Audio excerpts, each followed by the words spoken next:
Table है book issued नाम की, और एक टेबल है बुक डिटेल नाम की। बुक डिटेल नाम की जो टेबल है वो आपकी एग्जिस्टिंग टेबल है, और इसी से एक नई टेबल जनरेट हुई है, दैट इज बुक इश्यूड।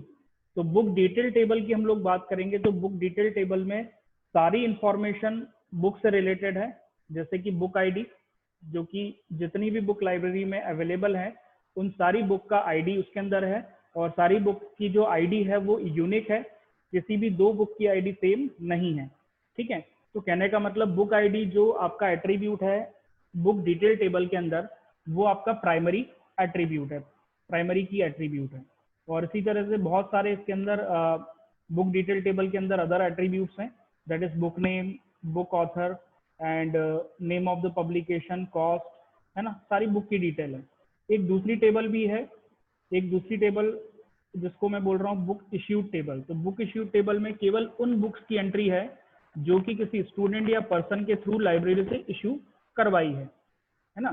तो उसके अंदर भी उन सारी बुक का बुक आईडी है, जो कि बुक किसी पर्सन या स्टूडेंट ने इशू करवाई है, उसका इश्यूड डेट है, उसका रिटर्न डेट है, ठीक है, और एनी पेनल्टी चार्जेस हैं। अगर आप बुक रिटर्न डेट के बाद में आके रिटर्न करेंगे तो उसका कुछ चार्ज है, तो वो सारी डिटेल आपके बुक इश्यूड नाम की टेबल के अंदर है।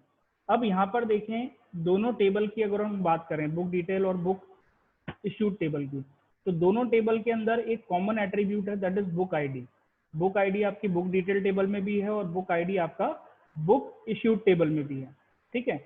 लेकिन अगर हम बुक डिटेल टेबल की बात करेंगे तो बुक आईडी जो है वहां पर as a primary key attribute work कर रहा है, and this primary key attribute refer the same name attribute as a foreign key in book issued table, है ना।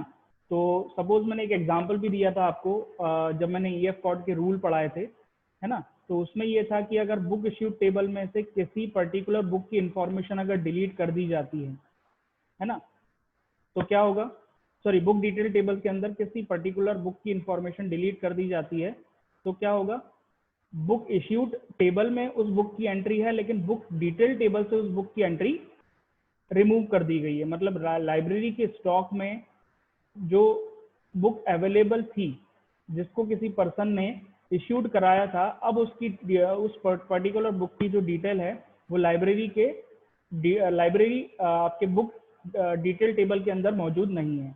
तो एग्जैक्टली क्या होगा कि अगर existing particular book detail table से किसी बुक की एंट्री अगर आप रिमूव कर देंगे तो वो बुक आपकी डेंगलिंग हो जाएगी। डेंगलिंग का मतलब अब उस पर्टिकुलर बुक का कोई भी इंफॉर्मेशन बुक डिटेल टेबल के अंदर नहीं है, उसकी इंफॉर्मेशन बुक इश्यूड टेबल में है।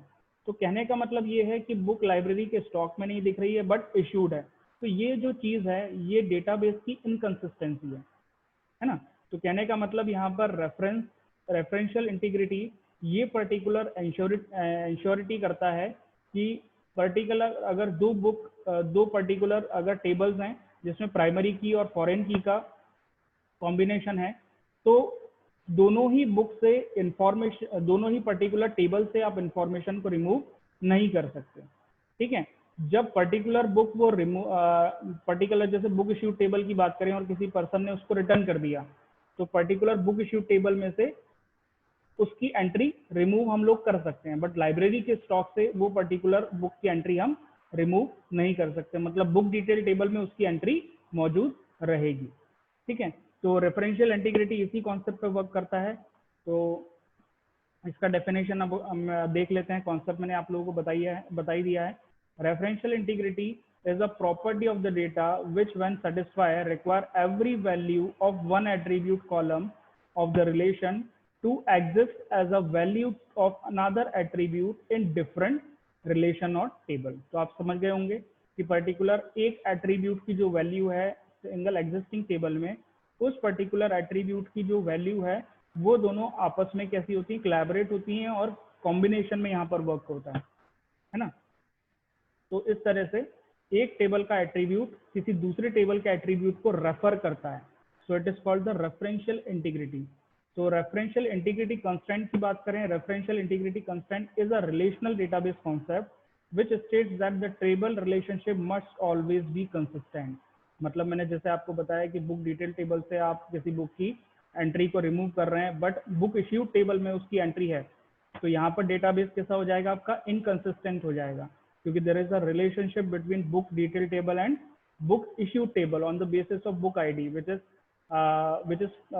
the attribute which present in both the tables. Okay, that is same attribute present in both the tables. So that is exact the relationship between the tables. So a referential integrity constant ensures that the relationship between the tables must always be consistent. तो यहाँ पर आपके data का loss नहीं होगा, data base आपका consistent perform करेगा। तो ये जो कॉन्सेप्ट है आपका रेफरेंशियल इंटीग्रिटी का कॉन्सेप्ट बनता है।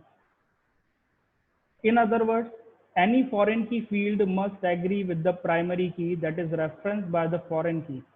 ओके, यहाँ पर याद रखिएगा जो रेफरेंशियल इंटीग्रिटी का कॉन्सेप्ट है ये प्रैक्टिकली आपका बेस्ड है प्राइमरी की और फॉरेन की के कॉम्बिनेशन पे। ठीक है, इसका मतलब ये है कि आपका फॉरेन की किसी दूसरे टेबल में अवेलेबल है, वो फॉरेन की एट्रीब्यूट किस पे रेफर करेगा, वो रेफर करेगा प्राइमरी की एट्रीब्यूट पे जो कि आपकी एग्जिस्टिंग टेबल में अवेलेबल है। Thus any primary key field changes must be applied to all the foreign key।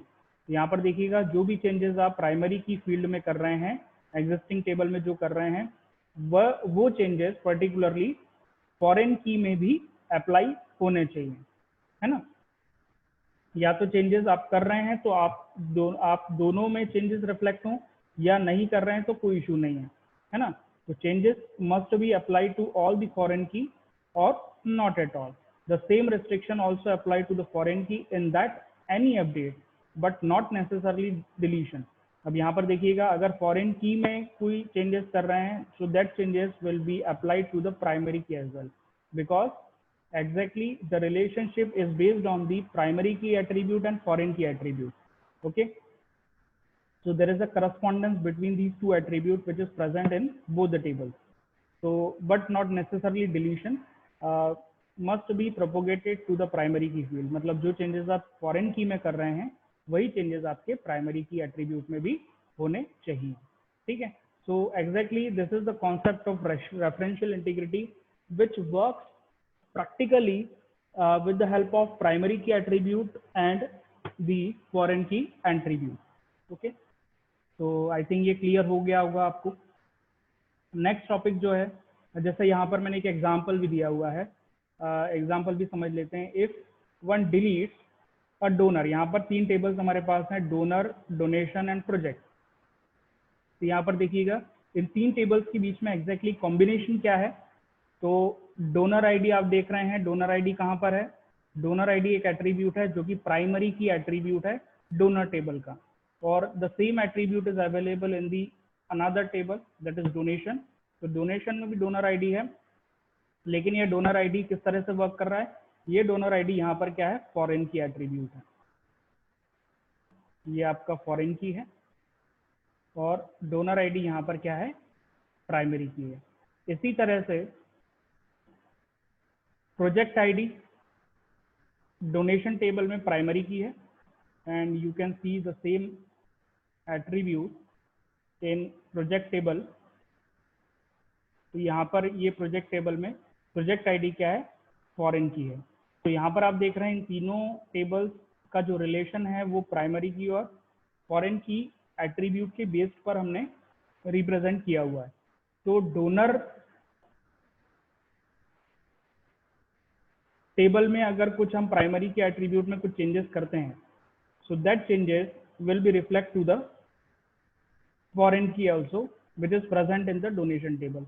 इसी तरह से डोनेशन के primary key attribute project ID में अगर हम कुछ चेंजेस करते हैं तो that changes should be must be reflect to the foreign key attribute which is present in the project table. Vice versa is also applicable. अगर हम प्रोजेक्ट आईडी जो कि फॉरेन की है, जो कि प्रोजेक्ट टेबल में अवेलेबल है, अगर इसमें कुछ चेंजेस करते हैं तो that particular changes will be reflected to the primary key attribute which is present in the donation table. और फॉरेन की एट्रीब्यूट जो कि डोनर आईडी है डोनेशन टेबल का, इसमें कुछ चेंजेस करते हैं so that should be reflected to the primary key attribute donor ID which is available in the donor table. So like that we can represent the referential integrity constraint. So referential integrity constraint, it is an ensure that the relationship between the tables must be consistent. Okay, तो यही matter मैंने यहाँ पर लिखा हुआ है example में, ठीक है, जो मैंने आपको एक्सप्लेन किया. तो आई थिंक अब आपको रेफरेंशियल इंटीग्रिटी बिल्कुल क्लियर हो गया होगा, क्रिस्टल क्लियर हो गया होगा कि एग्जैक्टली ये पर्टिकुलर रेफरेंशियल इंटीग्रिटी कंस्ट्रेंट होता क्या है. Now the next topic of this lecture is SQL statement, sorry data types which we are using with the SQL language in any database management system. तो यहाँ पर आप देखिएगा SQL की बात करेंगे तो SQL मैंने आप लोगों को एक्सप्लेन किया है जब मैंने डेटाबेस मैनेजमेंट सिस्टम की लैब लेक्चर लिए हैं, तब अपन समझ सकते हैं कि SQL स्टेटमेंट क्या है. एक बार इसका थोड़ा सा मैं ब्रीफ कर देता हूँ. SQL is nothing, it is a structured query language. It is a language by which user can communicate with the database management system. क्योंकि यूजर क्या करेगा, एक रिक्वेस्ट जनरेट करेगा in the format of query, and this query will be process to the DBMS software as a instruction, and DBMS software will do some operations on the basis of your request in the form of query, and it will do some management operation into the database, and it will reply and it will respond to the user as the access of this particular database.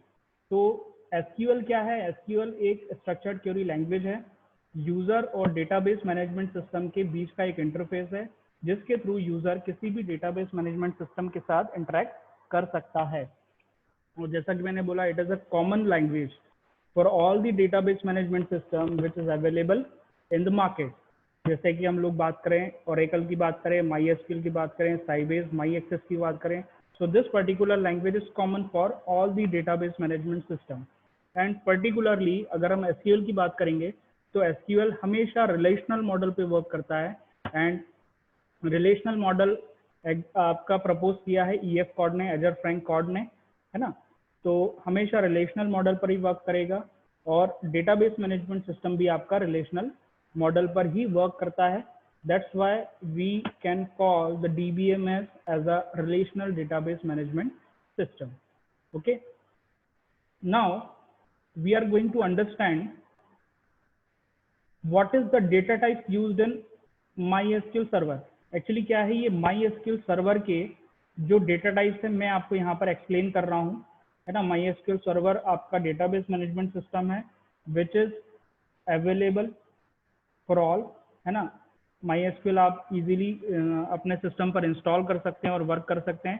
तो particularly ये जो MySQL server के data types मैं आपको जो बता रहा हूँ, ज़रूरी नहीं है कि एज इट इज़ ओरेकल पर भी यूज़ हों, लेकिन MySQL सर्वर में जितने भी डेटा टाइप्स है उसमें से कुछ डेटा टाइप ओरेकल में यूज़ होते हैं, and it can be very according to the database management system. Okay. So सबसे पहले हम देखते हैं कि एग्जैक्टली हमारे पास क्या मेन कैटेगरी है डेटा टाइप्स की. सो अगर हम डेटाबेस मैनेजमेंट सिस्टम की बात करेंगे, so we have three types of data, okay, which can be represented, which can be declared as we are using data types. तो यहाँ पर देखिएगा सबसे पहला जो टाइप है डेटा टाइप का वो है टेक्स्ट, है ना. टेक्स्ट टाइप का अपन डेटा यूज करते हैं. देन न्यूमेरिक यूज करते हैं, then date and time use करते हैं. तो यहाँ पर टेक्स्ट जो है वो क्या हो गया, वो आपका वो हो गया स्ट्रिंग. स्ट्रिंग का मतलब it is a collection of alpha numeric characters, मतलब ऐसे पर्टिकुलर डेटा जिसके अंदर अल्फाबेट भी आता है और ऐसा पर्टिकुलर डेटा जिसके अंदर न्यूमेरिक डिजिट्स भी अलाउ होते हैं, और सारे कैरेक्टर्स आप इसके अंदर यूज कर सकते हैं. तो वो पर्टिकुलर टाइप क्या हो गया, वो हो गया टेक्स्ट टाइप. न्यूमेरिक की बात करेंगे तो न्यूमेरिक यहाँ पर दो तरीके हैं. Either we can use the integer data or we can use the floating point data as per the requirement, कि किस तरह का आप डेटा न्यूमेरिकली यूज कर रहे हैं. तो न्यूमेरिक आपके दो तरह के हैं, एक हो गया आपका इंटीजर और एक हो गया आपका फ्लोटिंग पॉइंट, ठीक है. तीसरा जो टाइप है डेटा का वो है डेट एंड टाइम, है ना. डेट का जो फॉर्मेट है वो DDMMYY रहता है, आपको पता ही है ना। और टाइम का फॉर्मेट यहाँ पर आवर्स, मिनट्स एंड सेकंड्स की फॉर्म में होता है, ठीक है। So it can be also use as per the requirement. जैसे पर्टिकुलरली अगर हम बात करें किसी कॉम्पिटिटिव एग्जाम की, तो वहाँ पर टाइम मैटर करता है, duration of the time matter करता है। तो वो पर्टिकुलर डेटा जो जाएगा वो टाइम वाले एट्रीब्यूट में जाएगा। मतलब जिस भी एट्रीब्यूट को आपने एज अ टाइम डिक्लेयर किया होगा, तो उस पर्टिकुलर एट्रीब्यूट में टाइम फॉर्मेट में ही डेटा और वैल्यू और रिकॉर्ड इंसर्ट होगा। डेट की बात करेंगे तो डेट के लिए date of joining, date of birth, है ना। तो इस तरह से आता है आपका। तो सबसे पहले अब देखते हैं हम कि टेक्स्ट टाइप में कितने टाइप के डेटा टाइप हमारे पास है, कितने डेटा टाइप हम यूज कर सकते हैं। तो सबसे पहला जो डेटा टाइप है टेक्स्ट में हमारे पास है कैर, है ना। इसका सिंटैक्स भी मैं देता जाऊंगा यहाँ पे। तो कैर को यूज करने के लिए हम कैर कीवर्ड का यूज करेंगे और पैरेंथेसिस के अंदर इसका हम साइज भी मेंशन करेंगे। साइज यहाँ पर हमेशा इंटीजर होगा, है ना। जैसे कि हमें नंबर ऑफ कैरेक्टर्स 5 चाहिए, 10 चाहिए, 15 चाहिए, तो it always be the integer value when we are going to declare the size of the particular values which is going to store into the attribute। जो particular attribute में जो value आ रही है उनका क्या size होना चाहिए, it depends upon the requirement कि किस तरह का database के अंदर जो table है उसमें आप किसी particular attribute में कितने कैरेक्टर्स तक की वैल्यू एक्सेप्ट करना चाहते हैं, ठीक है। तो कैर की बात करेंगे तो कैर क्या है, char hold a fixed length string, ये वर्ड है, इसको मैं एक्सप्लेन करूंगा। Fixed length string, it can contain letters, जितने भी लेटर्स हमारे पास होते हैं, अल्फाबेट्स होते हैं, जितने भी हमारे पास नंबर है from 0 to 9, and it covers all the special characters, okay, and it has a limit and the limit is 0 to 255 character. मतलब 255 कैरेक्टर तक हम इसकी लिमिट हमारे पास अवेलेबल है। मतलब इसके अंदर हम साइज कितना दे सकते हैं, 255 तक दे सकते हैं as per the requirement. But it represent the fixed length string. अब फिक्स्ड लेंथ स्ट्रिंग का क्या मतलब, सपोज कोई आपकी टेबल है स्टूडेंट नाम की, उसमें एक एट्रीब्यूट है नेम, नेम नाम का एक पर्टिकुलर एट्रीब्यूट अवेलेबल है, और उस नेम नाम के एट्रीब्यूट को आपने कैर डेटा टाइप से डिक्लेयर किया हुआ है। मतलब इस पर्टिकुलर नेम वाले एट्रीब्यूट में किस तरह का डेटा आएगा, स्ट्रिंग टाइप का डेटा एक्सेप्टेबल होगा। और इसका साइज आपने क्या दिया है, इसका साइज आपने दिया है 10। अब क्या होगा, जब सपोज पहली रो आप इंसर्ट करने जा रहे हैं और नेम के प्लेस पर, मतलब नेम एट्रीब्यूट जिस भी प्लेस पर है उसमें आपने एक नाम दिया, सपोज अजय। अजय आपको स्टोर करना है एक रो में जिसमें नाम आपने दिया अजय। अब अजय के अंदर कितने कैरेक्टर्स हैं, 1 2 3 4, लेकिन आपने यहाँ पर साइज क्या दिया हुआ है, 10। तो कहने का मतलब यहाँ पर है इस पर्टिकुलर रो के लिए केवल आपने 4 कैरेक्टर की मेमोरी ही यूज की, लेकिन कैरेक्टर जो है वो फिक्स्ड लेंथ स्ट्रिंग को डिनोट करता है। दैट मीन्स बाकी की जो 6 कैरेक्टर्स की मेमोरी है वो आपकी वेस्ट गई, ठीक है। मतलब इस पर्टिकुलर मेमोरी का फुल यूज आप तभी कर पाएंगे जब पूरा नाम आप 10 कैरेक्टर का एंटर करेंगे। अगर आपने एक भी कैरेक्टर कम यहाँ पर एंटर किया तो वो 1 बिट की मेमोरी आपकी वेस्ट जाएगी, ठीक है, क्योंकि char denotes the fixed length string, ठीक है। तो ये क्लियर हो गया होगा आपको। नाउ अगर हम वेरकेर की बात करेंगे तो वेरकेर का मतलब यहाँ होता है variable character. As it is इसका सिंटैक्स रहता है जैसा कि कैर का रहता है, बस कैर के आगे हमें क्या लगाना है, एक वर्ड लगाना है वेर, ठीक है। Size can be defined as a integer as per the requirement, जैसा कि मैंने आपको बताया। अब यहाँ पर वेर कैर का मतलब क्या है, it is a variable character and it holds the variable length string. It can also denote the letters, numbers and special characters, ठीक है। अब वेरिएबल लेंथ स्ट्रिंग का मतलब क्या है, अगर आपने सपोज किसी भी टेबल का एट्रीब्यूट का डेटा टाइप यहाँ पर वेर कैर लिया है, इसको मैं कर देता हूँ varchar, दोबारा से मैं यहाँ पर क्लिक नहीं कर रहा हूँ, है ना। varchar आपने किया हुआ है तो varchar की लेंथ आपने 10 दी है। अब इस पर्टिकुलर रो में आपने नेम की जगह अजय एंटर कराया, इंसर्ट कराया, तो अजय में कितने कैरेक्टर्स हैं, 4 हैं, लेकिन इसका साइज कितना दिया है आपने, 10 दिया है। तो ऑटोमेटिक उस पर्टिकुलर रो के लिए इस varchar क्या करेगा, ये varchar क्या करेगा, आपकी जो लेंथ है 10 उसको इजीली वो according to the inserting data reduce कर देगा या श्रिंक कर देगा। मतलब इस पर्टिकुलर रो के लिए आपने अगर अजय इनपुट कराया है तो अजय में केवल और केवल 4 बिट की मेमोरी ही यूज होगी, बाकी के 6 बिट जो रहेंगे रिमेनिंग जो कि एम्प्टी रहेंगे वो मेमोरी से रिमूव हो जाएंगे, है ना। नेक्स्ट रो के लिए भी यही रहेगा। सपोज आपने एक नेम इनपुट कराया है यहाँ पे जय, तो जय में यहाँ पर 3 कैरेक्टर हैं, ठीक है, लेकिन आपने कितने डिक्लेयर किया हुआ है varchar के थ्रू 10, तो बाकी के जो 7 एम्प्टी ब्लॉक्स हैं वो ऑटोमेटिकली श्रिंक हो जाएंगे या मेमोरी से रिमूव हो जाएंगे। तो केवल 3 बिट की मेमोरी यहाँ पर अपन ने यूज किया। सो कैर is having some disadvantages, whereas varchar is having advantages than character। तो इसीलिए हम लोग कैर की जगह varchar यूज करते हैं, क्योंकि varchar में आपका मेमोरी का कंजप्शन कम रहता है, ठीक है। हालांकि छोटी छोटी टेबल्स में हम कैर भी यूज कर सकते हैं जहाँ पे हमें लार्ज डेटा की जरूरत नहीं है। जैसे आपका पर्टिकुलरली अगर हम बात करें रोल नंबर की, तो रोल नंबर भी स्ट्रिंग टाइप होता है, क्योंकि उसमें न्यूमेरिक डिजिट्स भी होते हैं और उसके अंदर कुछ अल्फ़ाबेट्स भी हम यूज करते हैं।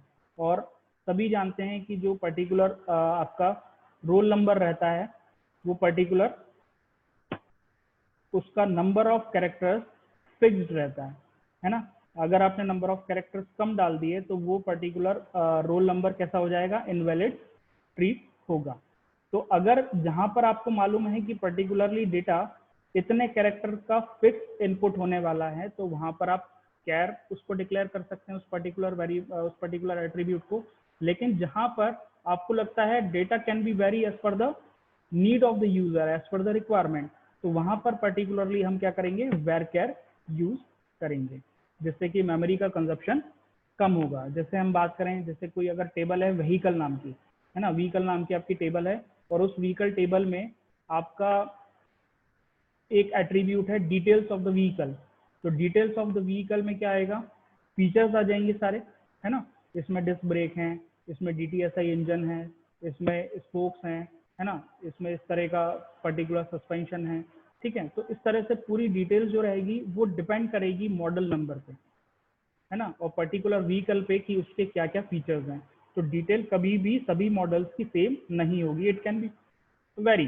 तो जहां पर आपको ऐसा लगता है कि पर्टिकुलर जो वैल्यू आने वाली है उसका नंबर ऑफ लेंथ वेरी करेगा, तो वहां पर आप उस पर्टिकुलर एट्रीब्यूट को as a varchar data type के थ्रू डिक्लेयर करेंगे, ठीक है।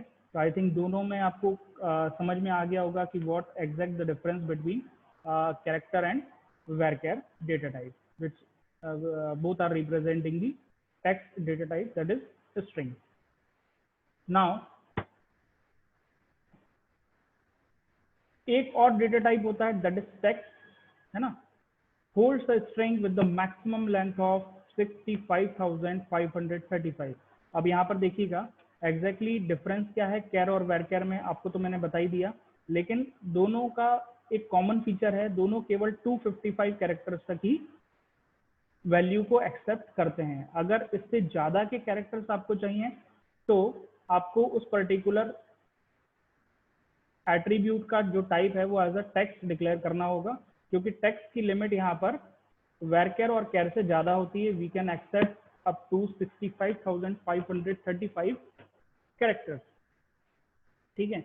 इससे ज्यादा आपको डेटा का यूज करना है, अगर आपके पास बहुत बड़ा डेटा है स्ट्रिंग मैनर में, तो यहाँ पर आप लॉन्ग टेक्स्ट का भी यूज कर सकते हैं, और इसकी रेंज आप देख ही रहे हैं बहुत ज्यादा है।